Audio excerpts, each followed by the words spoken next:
Student, this is the example number 1 of the multivariate multiple regression.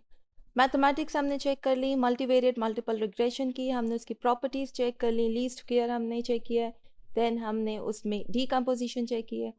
अब वो mathematics हम check करेंगे कि उसको हम परफॉर्म कैसे कर सकते हैं, उसे रिजल्ट्स कैसे जनरेट करें न्यूमेरिकली. अब हमने एग्जांपल देखनी है. Now this is the multivariate multiple regression and here we have a single explanatory variable x was used to predict the two response variable by the equation. Students, मुझे बताओ, इससे पहले आपने कभी ऐसी चीज देखी कि आपके पास 2 डिपेंडेंट वेरिएबल्स हैं और 1 इंडिपेंडेंट वेरिएबल्स हैं? हमने ऐसा पहले नहीं ना पढ़ा. अब मल्टीवेरिएट मल्टीपल रिग्रेशन इतना इंपॉर्टेंट टॉपिक है और इतना, जिसे कहो ना, मज़ेदार सा टॉपिक है कि इसको पढ़ के कैसे हमें मज़ा आ रहा है कि हमने आज तक नहीं देखा कि 2 रिस्पॉन्स वेरिएबल हैं और सिंगल हमारे पास एक्सप्लेनेटरी वेरिएबल्स हैं. ये काम कहाँ है? ये काम सिर्फ मल्टीवेरिएट में है. डेटा आपको गिवन है. Here is the model y1 beta not 1 plus x beta 1 1 plus e1. And the second model किसके लिए? सेकेंड रिस्पॉन्स वेरिएबल के लिए. Beta 02 plus x beta 1 2 plus e2. The data is given below. Here is the data x 0 1 2 3 4, y1 की values हमें दी हुई है, y2 की values given है. Estimate both the regression and verify the sum of square product decomposition. Sum of square and cross product decomposition. First हमने क्या करना है? एस्टिमेट करनी है हमने बोथ दी रिग्रेशन.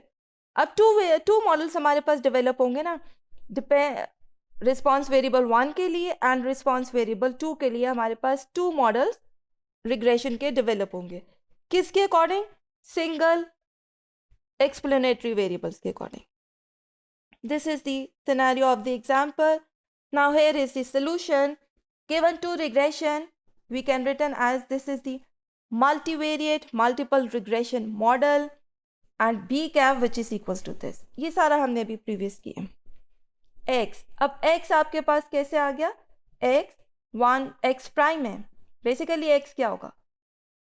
x आपके पास हो गया 1 1 1 कितने टाइम्स? 5 टाइम्स, क्योंकि 5 का डेटा है. और देन x की वैल्यू क्या होगी? 0 1 2 3 4. This is the x. और यहाँ पे क्या है? x transpose. तो हमारे b के लिए हमें क्या चाहिए? x transpose x. Now here is the x transpose x. This is the x transpose and here is the x. 1 1 1 5 times 0 1 2 3 4. अब कैसे हमने फाइंड करना है? First row first column. तो 1 multiply by 1, 1 plus 1 multiply by 1, 1 plus 1 multiply by 1 plus 1 multiply by 1. कितने times हो गई? These are the 5 times. तो आपके पास फर्स्ट वैल्यू आ गई 5. Then second multiply by second row, उसको आप मल्टीप्लाई करोगे 1 multiply by 0 plus 1 multiply by 1 plus 2 multiply by 1 plus 3 multiply by 1 plus 4 multiply by 1. X transpose x से हमारे पास आ गई 10. सिमिलरली आपके पास हो गया this second multiply by second, तो एक्स ट्रांसपोज एक्स, ये आपके पास आ गया 30. सो फाइनल हमारे पास एक्स ट्रांसपोज एक्स की वैल्यू आ गई है. Similarly x transpose y, this is the x transpose. अब हमारे पास क्या है? X transpose y. तो एक्स ट्रांसपोज है 1 1 1 1 1 0 1 2 3 4. यहाँ पे डायरेक्ट वैल्यू लिखी हुई है, हम थोड़ा सा उसको चेक कर लेते हैं. वाई, अब y में हमारे पास प्रीवियस क्या है? एग्जाम्पल में y1 y2 की वैल्यू दी हुई है. सिमिलरली हमने y1 y2 की वैल्यूज लेनी है. 1 4 3 8 9, देन -1 2 3 2. अच्छा, एक चीज़ हमने ज़रूर देखनी, यहाँ पे आपके पास देखो ऑर्डर ज़रूर हमने मेंशन करना है, या ऑर्डर हमने ज़रूर चेक करना है. कितनी रोज हैं? How many rows? We have 2 rows and 5 column. Here we have 5 rows and 2 column. तो फाइनल क्या हमारे पास रिजल्ट हो गया 2 क्रॉस 2 का। तो हमारे पास फाइनल x ट्रांसपोज y क्या हो गया 2 क्रॉस 2 का। तो ये हमारे पास सारी चीज़ें आ गई, हमारे पास ये वाला पोर्शन भी आ गया। देन अभी इसका इन्वर्स ही निकाला और हमारे पास ये पोर्शन भी आ गया। फर्दर अब हमने इसको एंटर किया है। Now this is the inverse x transpose x whole inverse. Inverse के बाद हमने मल्टीप्लाई कर दिया है। So beta cap which is equals to x transpose x whole inverse. Inverse की वैल्यू आ गई this. Further x transpose y। Further इस पोर्शन को हमने सॉल्व किया। सॉल्व करने के बाद हमारे पास b की फाइनल रिजल्ट आ गई। अब इस b को हमने कैसे लिखना है? हमारे पास तो 2 रिग्रेशन मॉडल्स आएंगे ना। अब 2 रिग्रेशन मॉडल कैसे आएंगे? This is the y1 and these are the y2 के लिए हमने कर लिया। y1 के लिए क्या हो गया 1 प्लस 2x1। सिमिलरली y2 के लिए हमने क्या लिया -1 प्लस 1x कह लो, या आपके पास x हो गया। तो ये हमारे पास 2 रिग्रेशन लाइंस आ गई हैं। The estimated regression lines are these. ये देखो अब 2 रिग्रेशन लाइंस आ गई जिसमें हमारे पास क्या है 2 dependent variables and 1 is the independent variable. First part आपके पास सॉल्व हो गया, उसने का रिग्रेशन लाइन एस्टिमेट करें, हमने रिग्रेशन लाइन एस्टिमेट कर लिया। And the second part of this question to verify the sum of square and cross product decomposition.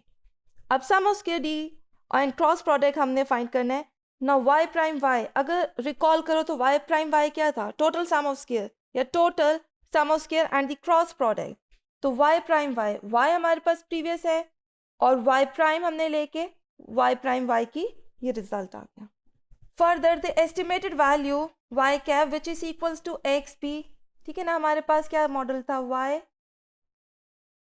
xp plus e। इसकी एस्टिमेटेड वैल्यू जब हमने निकाली है y cap which is equals to x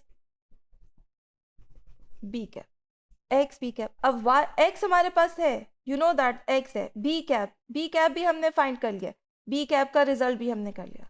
further अगर यहाँ पे देखो आपके पास क्या है 5 क्रॉस 5 रोज 2 कॉलम, यहाँ पे है 2 क्रॉस 2। तो फाइनल क्या आ गया 5 क्रॉस 2 का, यानी 5 रोज, these are the 5 rows and the 2 column। ठीक है, तो y कैप y यहाँ से क्या रिजल्ट जनरेट हो गया, this is the y cap y।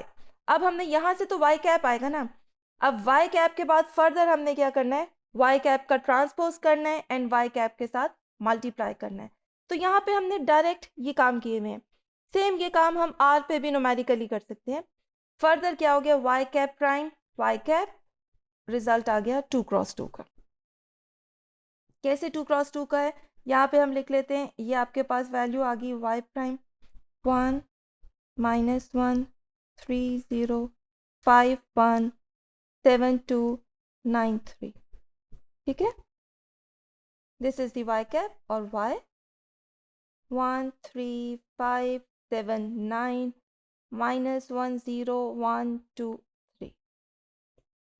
कितनी रोज और कॉलम्स हैं 2 रोज 5 column and here is the 5 rows 2 column।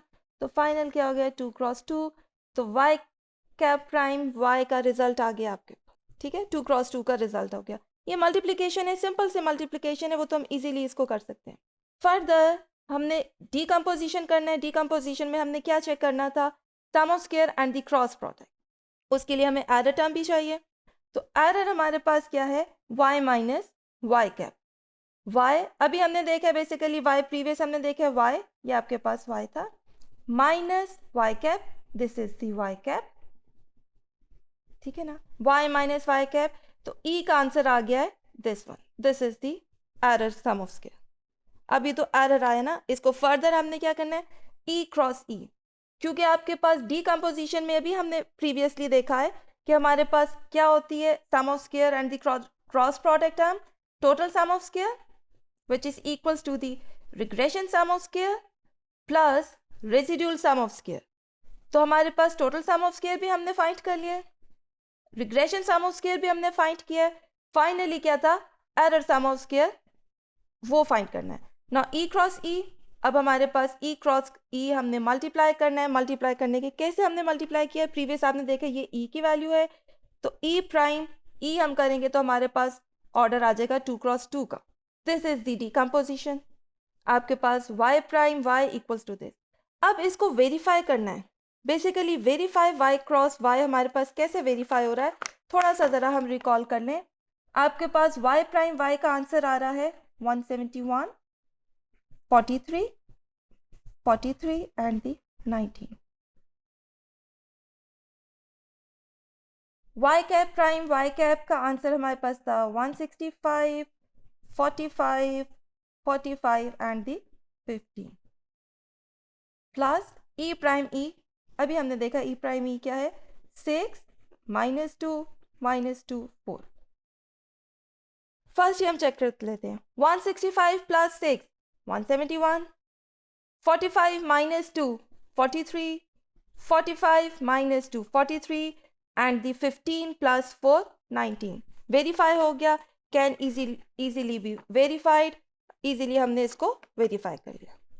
Now the last, previous lecture में मैंने आपको बताया था कि हमारे पास e प्राइम y कैप 0 के इक्वल होता है। मैथमेटिकली हमने इसको चेक नहीं किया, बट हमने वहाँ कहा था we know that the e prime y cap which is equals to 0 और y cap prime e which is also equals to 0। इसका वाइस वर्सा था ना, y cap prime e which is also equals to the 0। अब हम उसका एक counter part हमने check कर लिया, e prime y cap. This is the e prime error, e prime y cap estimated values आ गई। देन आप इस सब को मल्टीप्लाई करके इसको चेक किया, देन फाइनल रिजल्ट हमारे पास 0 के इक्वल आ गया। तो ये भी हमारे पास इस एग्जाम्पल में वेरीफाई हो गया कि e prime y cap mathematically हमने इसको चेक नहीं किया, बट न्यूमेरिकली हमने इसको देख लिया विच इज़ इक्वल्स टू 0। और मैथमेटिकली हमने जस्ट वहाँ कहा था कि this value which is equals to 0। कैसे 0 हुई, न्यूमेरिकली हमने शो कर दिया है कि e prime y cap which is equals to the y cap e prime y cap prime e which is equals to the 0। So results verify हो गए हैं। This is the example of the multivariate multiple regression, और बहुत ही important example जिसमें हमने two dependent and 1 independent variables को handle किया।